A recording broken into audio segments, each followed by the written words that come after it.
चलिए, कुछ है कोई प्रश्न? जी बताएं। सर, रामचरितमानस का सबसे मार्मिक प्रसंग सर क्या होगा? जैसे आप सब मान लीजिए ये तो आपके उन 4 प्रसंगों पर निर्धारित करेगा कि जी उसमें सर, कौन-कौन 4 से- प्रसंग हम कौन से? जैसे पहला मान लीजिए भरत और राम मिलाप हो गया। हाँ। उसके बाद लक्ष्मण को जब सब शक्ति बाण लगती है और राम वनगमन हो गया, या सीता हरण मान लीजिए चौथा। यार, इसमें सिर्फ वही राम लक्ष्मण जो बाण वाला है मुझे लग रहा है जी ये सबसे मार्मिक प्रसंग।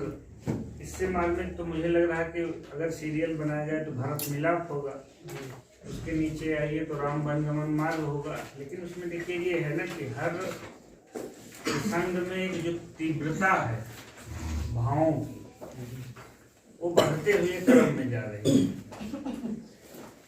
ये राम वनगमन मार्ग में अगर यहाँ आएंगे तो आप ये देखेंगे कि यहाँ बैठे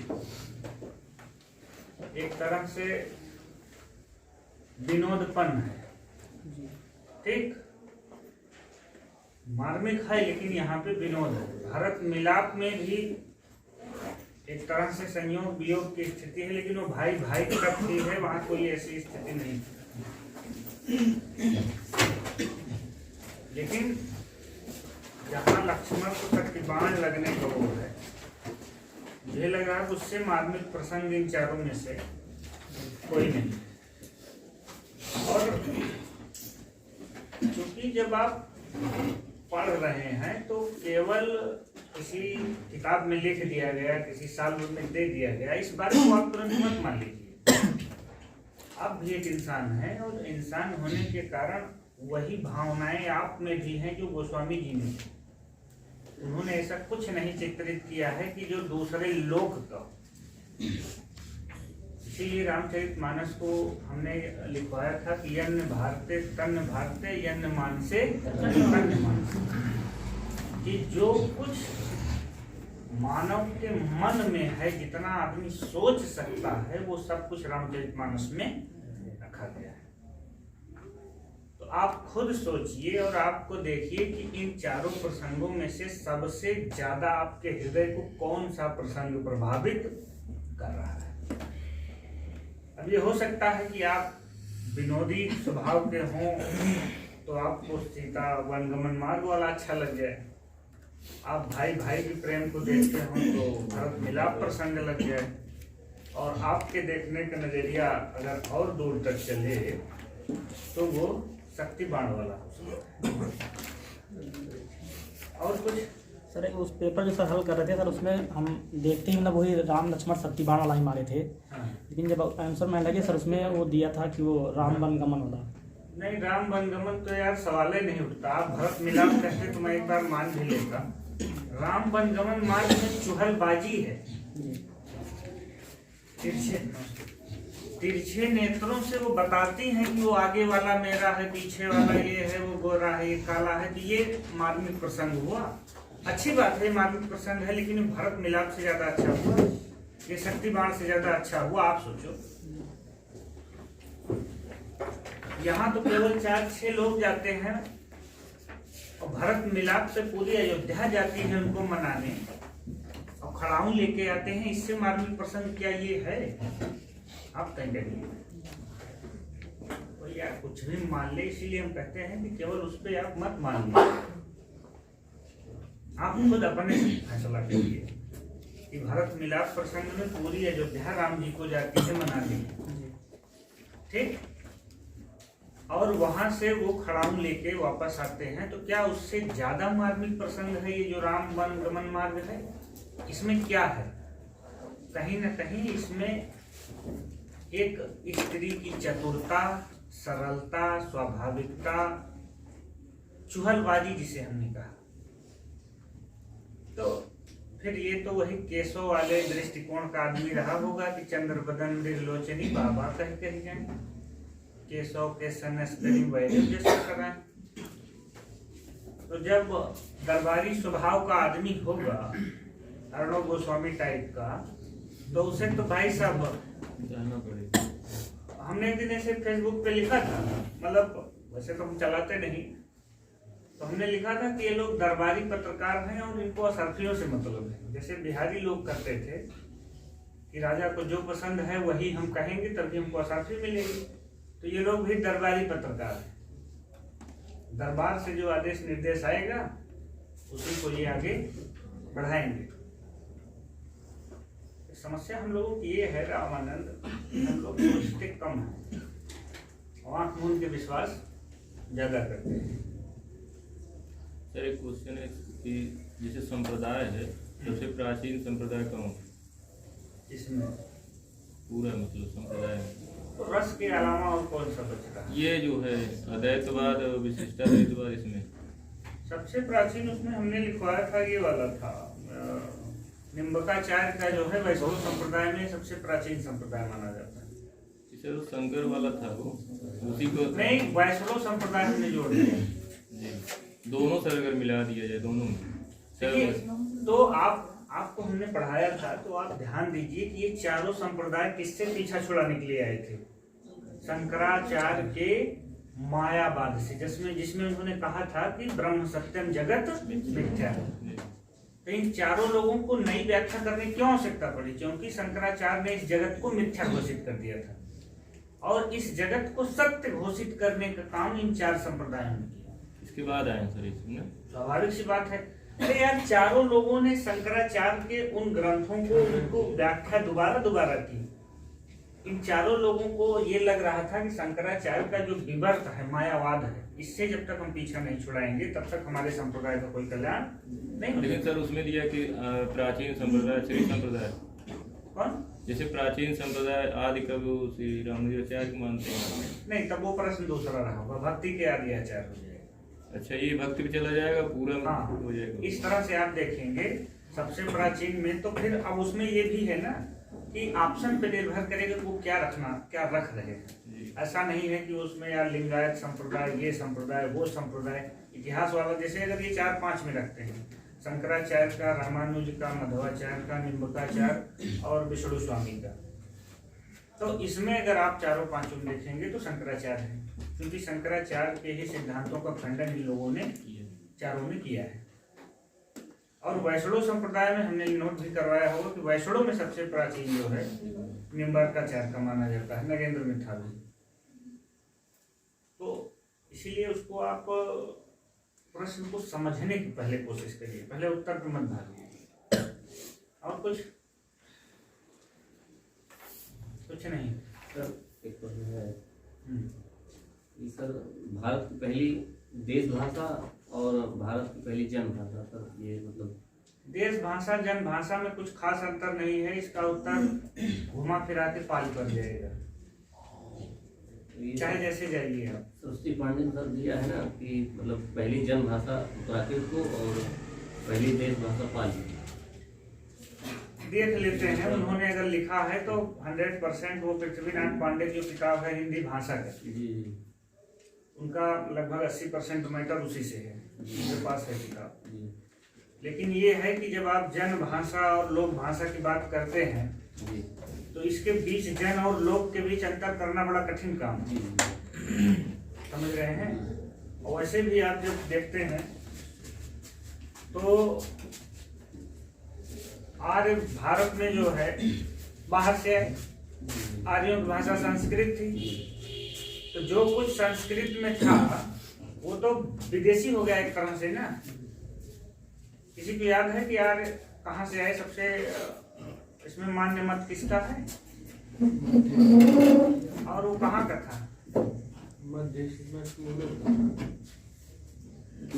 इसी गोविंद पांडे की किताब में हमें हमने लिखवाया था, ब्रांडेस्टाइन का मत है, जिसमें मध्य एशिया के गिरकीच का मैदान।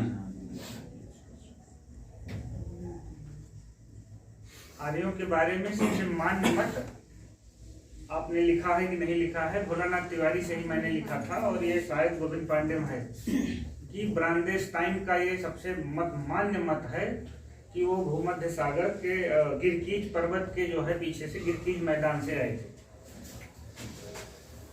ठीक, तो ये सवाल आप थोड़ा सा वही चीज है ना कि जब आप चीजों को थोड़ा सा पकड़े रहते हैं, तो उस लिहाज से जन भाषा लोक भाषा के नजरिए से जो उत्तर नजर आ रहा है वो पाली में जा रहा है।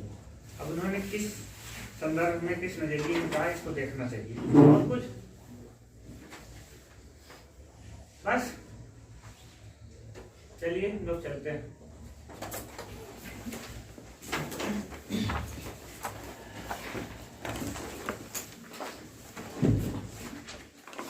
एक चीज हम पढ़ रहे थे, सवाल आप लोगों के लिए छोड़ दे रहे हैं।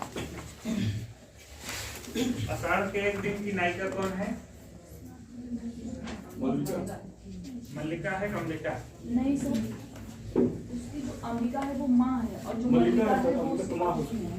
बस बस यहाँ तक सभी लोग पहुंचे हैं, ये सही बात है। मुझे ये जानना है कि प्रसाद के किस नाटक की नायिका मल्लिका है? चंद्रगुप्त की? सोच समझ के बोलो।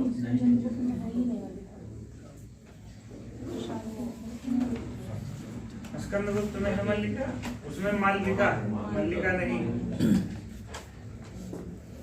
हम पूछ रहे हैं, कितना आसान नहीं पूछ रहे होंगे जितना सोच रहे हैं।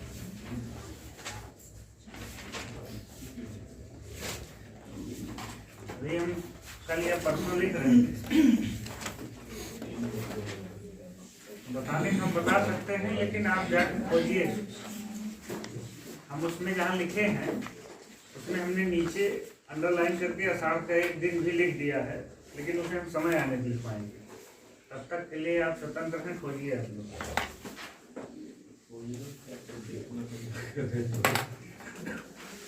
खोजने का मतलब यही है ना कि जब आप उस पर थोड़ा सा मेहनत करेंगे।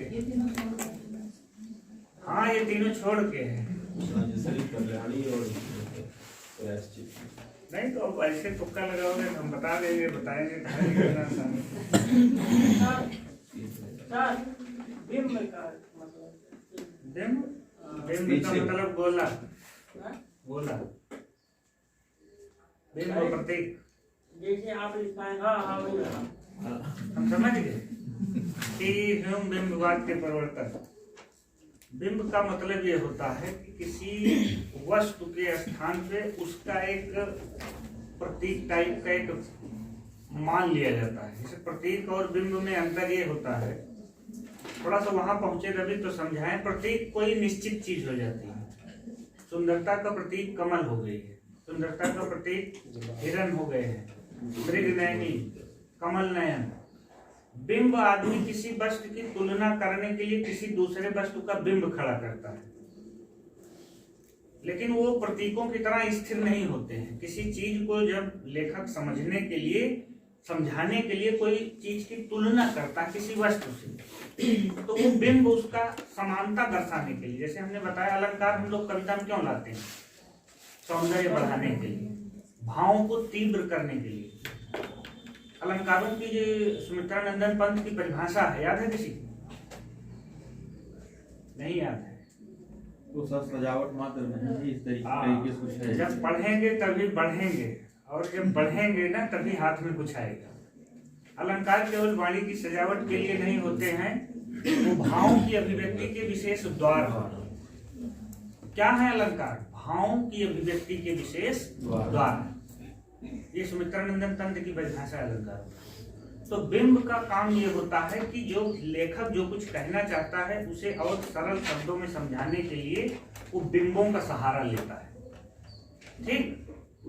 और ये बिंब विधान जो है, आदित्य चतुर्वेदी को आपने पढ़ा होगा कि छायावादी कविता, जो पहली कविता है प्रथम प्रभात, प्रथम प्रभात से ही आधुनिक कविता में बिंब विधान की शुरुआत मानी जाती है, जो कि उनके कानन कुसुम और झरना में संग्रहित है। ये आदित्य चतुर्वेदी का कथन है। हम प्रसाद को लिखाएंगे तो वहां आएंगे। प्रसाद को हमने कम से कम, मुझे लग रहा 10-12 दिन से लिख रहे हैं, अभी प्रसाद खत्म नहीं।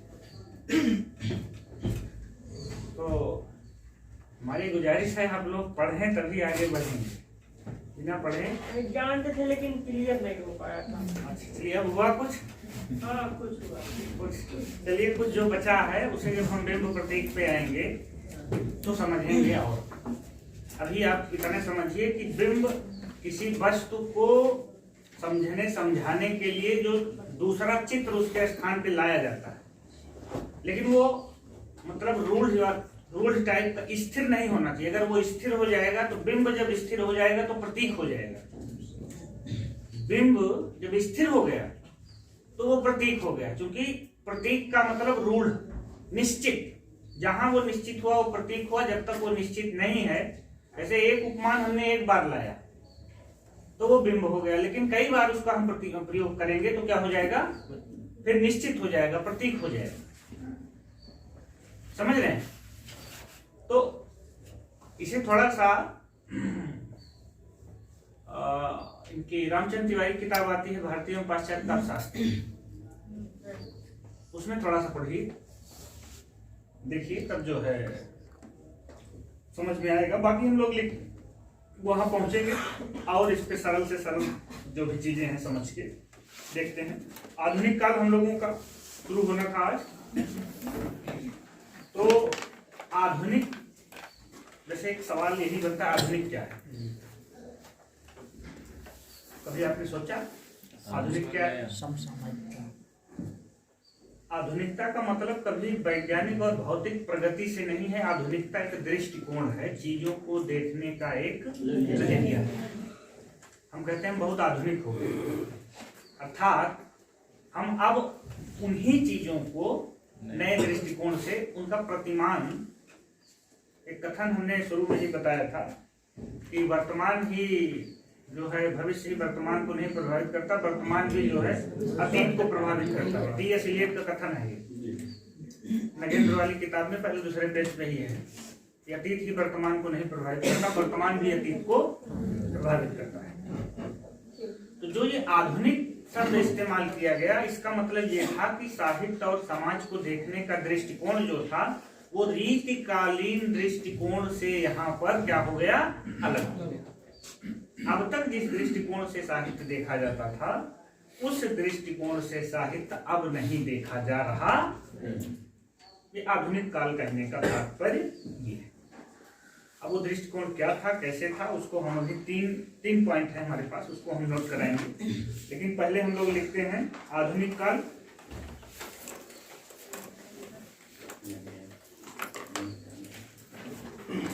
सबसे पहले नामकरण।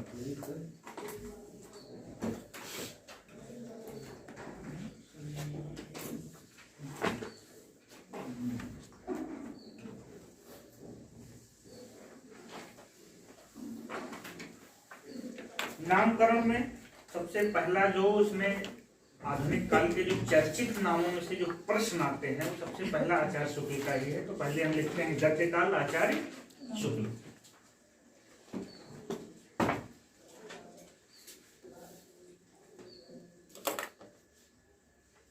गद्य काल डैश करके आचार्य शुक्ल। देखो, इसे समझने लिखने से ज्यादा हर चीज को समझने की जरूरत है कि जब वो गद्य काल इस काल को कह रहे हैं तो वो बहुत दूरदर्शी आदमी थे। उन्होंने वही जान लिया था कि आधुनिक काल में काव्य की अपेक्षा गद्य का महत्व प्रत्येक व्यक्ति के जीवन में ज्यादा है। मतलब गद्यात्मकता की प्रवृत्ति जीवन में ही ज्यादा हो गई है, और जो जीवन में है वही साहित्य में भी होगा। गद्य काल कहने का मतलब आप सीधा सीधा ये जानिए कि हमारे जीवन में भी गद्य का महत्व काव्य की अपेक्षा ज्यादा हो गया है। दूसरा लिखते हैं वर्तमान काल, मिश्र बंधु।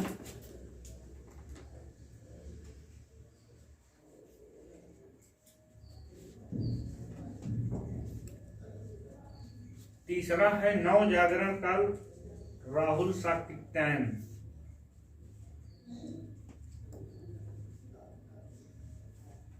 नव जागरण काल, राहुल सातत्यायन।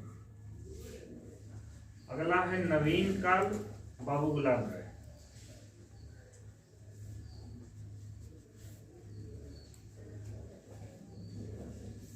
और आखिरी में है आधुनिक काल, डॉक्टर राम कुमार वर्मा। नव जागरण काल राहुल सातत्यायन, नवीन काल बाबू गुलाब राय, आधुनिक काल डॉक्टर राम कुमार वर्मा, हजारी प्रसाद द्विवेदी, गणपत चंद्र गुप्त, 3 नाम उसमें डाल दीजिए।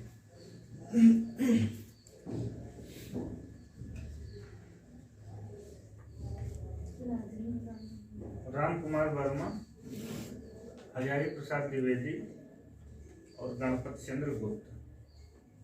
अब तीनों में से कोई भी मिल सकता है या नहीं बनाना होगा तब भी 3 ऑप्शन है, नहीं भी बना सकता है वो। ये हो गया नामकरण। अब हम लेते हैं समय सीमा।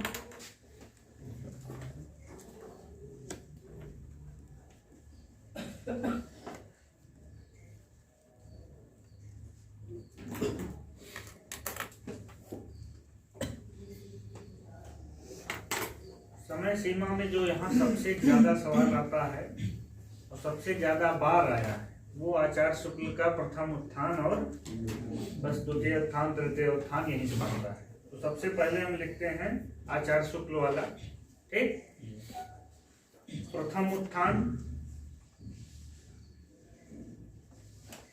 नहीं, अभी तो प्रथम उत्थान ना लिखा जाए तो ठीक है। अभी सर वो है ना 1984। अभी हम लोगों का पूरा मैटर भारतेंद्र युग के पीछे वाला है। 1900 तो अभी इसको संवत 1900 से 1984 नहीं, इसी संवत में कर दीजिए 1900 से 1984 तक, क्योंकि उसको भारतेंद्र युग में लिखेंगे तो ज्यादा सही रहेगा। संवत 1900 से 1984, नीचे जो है सन में 1843 से 1923। अगर इसे आपको सन में आ जाए तो संवत में आ जाए, दोनों में कभी आपको कंफ्यूजन ना हो। या तो 57 घटा लेंगे, कुछ लोग ये उत्तर देते हैं 57 घटा लेंगे। ठीक, 1843 से 1923। लेकिन ये ध्यान रखिए अपने दिमाग में कि ये जो हम लोग लिख रहे हैं ये प्रथम संस्करण जो उनका आया था उसका है। 1940 वाला लेंगे तो ये संवत जो 1984 है 1997 चला जाएगा। लेकिन आप उसको केवल जानते रहिए, लिखने लिखाने की जरूरत नहीं है। इतिहास उनका 1930 में आया। ठीक, लेकिन ये जो उसका द्वितीय संशोधित परिवर्तित संस्करण था वो 1940 में आया। तो 40 में 97 जोड़ेंगे तो 40 50 90 7 97। तो उस हिसाब से ये 1900 से 1900 कहाँ तक चला जाएगा? 97 तक। लेकिन ये केवल जानने वाली चीज है। हो सकता है कभी परीक्षक का दिमाग है वो हमसे प्रथम संस्करण के बजाय दूसरे संस्करण तक क्वेश्चन खींच ले जाए। ठीक, सन और संवत दोनों में घटा बढ़ा के इस चीज को आप देख लीजिए। अब हम लिखते हैं हिंदी साहित्य में आधुनिकता के प्रधानतः 3 लक्षण। ये हेडिंग होगी हमारी। मतलब रीति काल से आधुनिक काल में जो साहित्य देखने का जो दृष्टिकोण था वो जो बदला है वही 3 है। देखिए हिंदी साहित्य में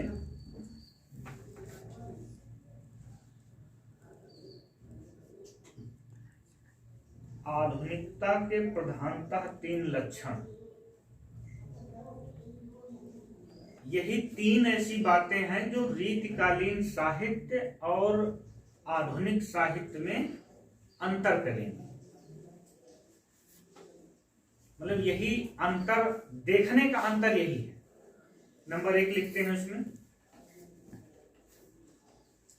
पहला पॉइंट लिखिए, साहित्य अपनी संवेदना, साहित्य अपनी संवेदना आस पास के जीवन से ग्रहण करने लगा।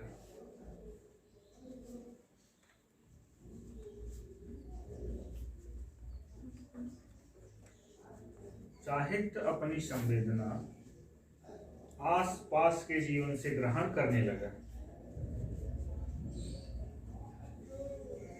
एक पॉइंट खत्म हो गया, इसमें कोई कठिन चीज नहीं है। रीतिकाल में हमने क्या देखा था कि साहित्य केवल घर के आंगन की समस्या को उठाता था, द्वार पे क्या हो रहा है इसकी चिंता नहीं। अर्थात वहां का कवि राज दरबार के अंदर के समाज का केवल प्रतिनिधित्व करता था, बाहर का नहीं। यहाँ क्या हो गया, साहित्य अपने आस पास से संवेदना ग्रहण करने लगे। एक अंतर समझ में आया? सेकंड, इस युग के साहित्यकारों ने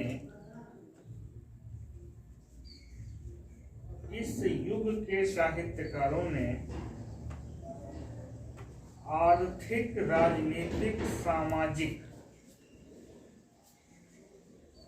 इस युग के साहित्यकारों ने आर्थिक, राजनीतिक, सामाजिक आदि विषमताओं का उद्घाटन किया।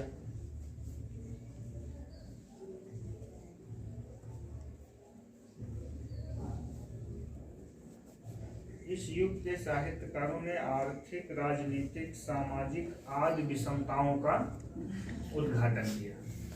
कहने का मतलब यह है कि इसके पहले के कवियों को सामाजिक, आर्थिक, राजनीतिक विषमताओं से कोई तात्पर्य, कोई मतलब नहीं था। इन लोगों को समाज में जो अंतर आया, जो आर्थिक नजरिए से जो इनको लगा कि यहाँ विषमता है, राजनीतिक नजरिए से जो विषमता है, उसको इन लोगों ने अपने साहित्य का विषय बनाया, जो पहले से एक नई बात थी। ठीक, तीसरा पॉइंट, रचनाकार अपने साहित्य से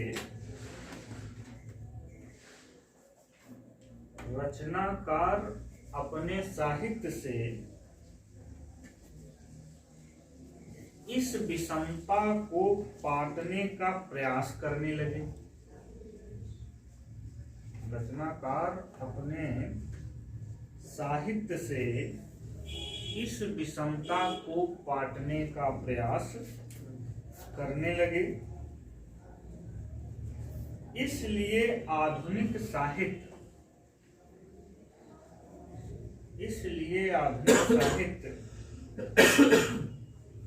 आनंद के साथ कर्म की प्रेरणा भी देने लगा। इसलिए आधुनिक साहित्य आनंद के साथ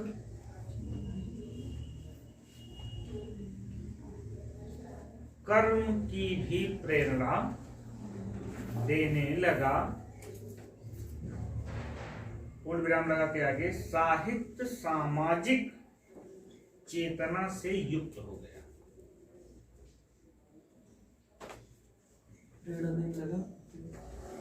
साहित्य सामाजिक चेतना से युक्त हो गया।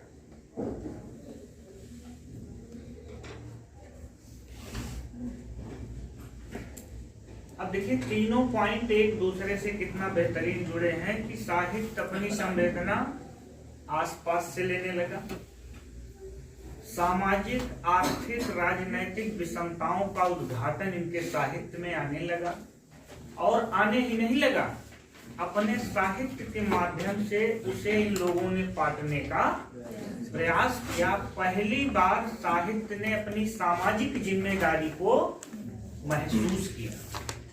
साहित्य की सामाजिक जिम्मेदारी है कि समाज के जो असमानता है, विषमता है, उसका उद्घाटन साहित्य में हो। साहित्य का मतलब ये नहीं है, उसमें एक लाइन क्या रही है, आनंद के साथ कर्म की प्रेरणा देने लगा। कामायनी को पंक्ति याद करिए, भोग का कर्म, कर्म का भोग। पहले वो आदमी भोग नहीं लिख रहा है, पहले भोग की आवश्यकता नहीं है, कर्म का भोग, भोग का कर्म, यही जड़ का चेतनानंद है।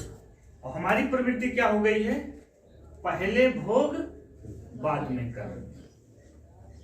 हम पहले किसी चीज का भोग कर लेना चाहते हैं, वो सुख सुविधाएं पहले चाहिए, कर्म बाद में। ये साहित्य में अंतर है। रीतिकालीन मनोवृत्तियां और आधुनिक में अंतर क्या आया, ये तीन ऐसी बातें उस साहित्य से निकल के आई आधुनिक काल में कि जिन्होंने पूरा काल बदल दिया, देखने का दृष्टिकोण, नजरिया, पैमाना, प्रतिमान अंतर कर दिया। ठीक, क्योंकि इस तरह से जब आप समझेंगे तो आपसे चाहे डिस्क्रिप्टिव लिखवाएं, ऑब्जेक्टिव लिखवाएं, हम हर चीज के लिए तैयार हैं। थोड़े से तथ्य आपको याद रहें, थोड़े से कथन आपको याद रहें, तो आप ऑब्जेक्टिव भी बेहतर कर सकते हो और डिस्क्रिप्टिव भी। बस सुधार क्या है कि थोड़ा सा व्याकरणिक शुद्धि आ जाए लिखने में, आपकी स्पीड अच्छी हो जाए और आपकी राइटिंग थोड़ी बहुत ठीक ठाक। बस वो मुझसे चाहे जो पेपर लें उसके लिए बहुत फर्क पड़ने की जरूरत नहीं है। जब आप ठोस चीजें उसमें डालेंगे तो उसे काटने की गुंजाइश किसी के पास नहीं रहेगी। अब हम कुछ पॉइंट लिखते हैं। फिर जितने भारतीय युग के पूर्व के मुख्यतः 6 कवि हैं, 6 क्या, राम प्रसाद निरंजनी और 2 राजा और 4 वो 7 कवियों, 7-8 लोगों को, अजय प्रसाद खत्री 9 लोगों को, उन्हीं को लिखना है। चलिए पॉइंट वाइज लिखते हैं हम लोग। पहला पॉइंट लिखिए, यहाँ जो थोड़ा हिंदी की प्रथम, हिंदी साहित्य की प्रथम, हिंदी गद्य की प्रथम, इस तरह से है, तो ये हमने सब इकट्ठा नोट कर दिया। ये साहित्य गद्य ये सब, तो इसको थोड़ा सा लिख लेते हैं हम लोग। हिंदी की प्रथम रचना देवसेन की श्लोकाचार मानी जाती है। पहला पॉइंट, हिंदी की प्रथम रचना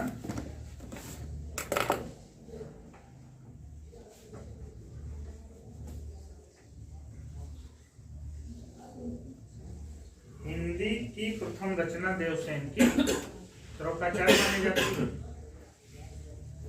अब उसके नीचे वाला पॉइंट लिखिए, हिंदी साहित्य की प्रथम रचना।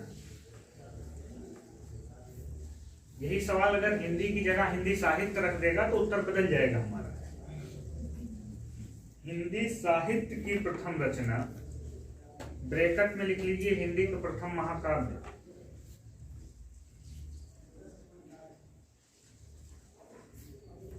अब हिंदी की प्रथम और हिंदी साहित्य की प्रथम में कंफ्यूज नहीं होना है, आपको क्या जवाब देना।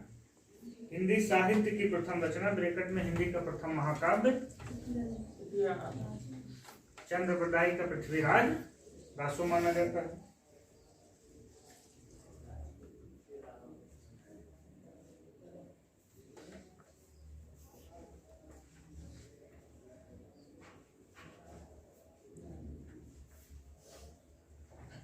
यहाँ एक चीज और जोड़ सकते हैं कि हिंदी के पहले कवि चरहपाद माने जाते हैं। हमने नहीं लिखा है, आप लिख लीजिए। तो एक तरह से हिंदी के पहले कवि, हिंदी की पहली रचना, हिंदी साहित्य की पहली रचना, ये 3 सवाल आपका एक सीरियल से बन जाएगा।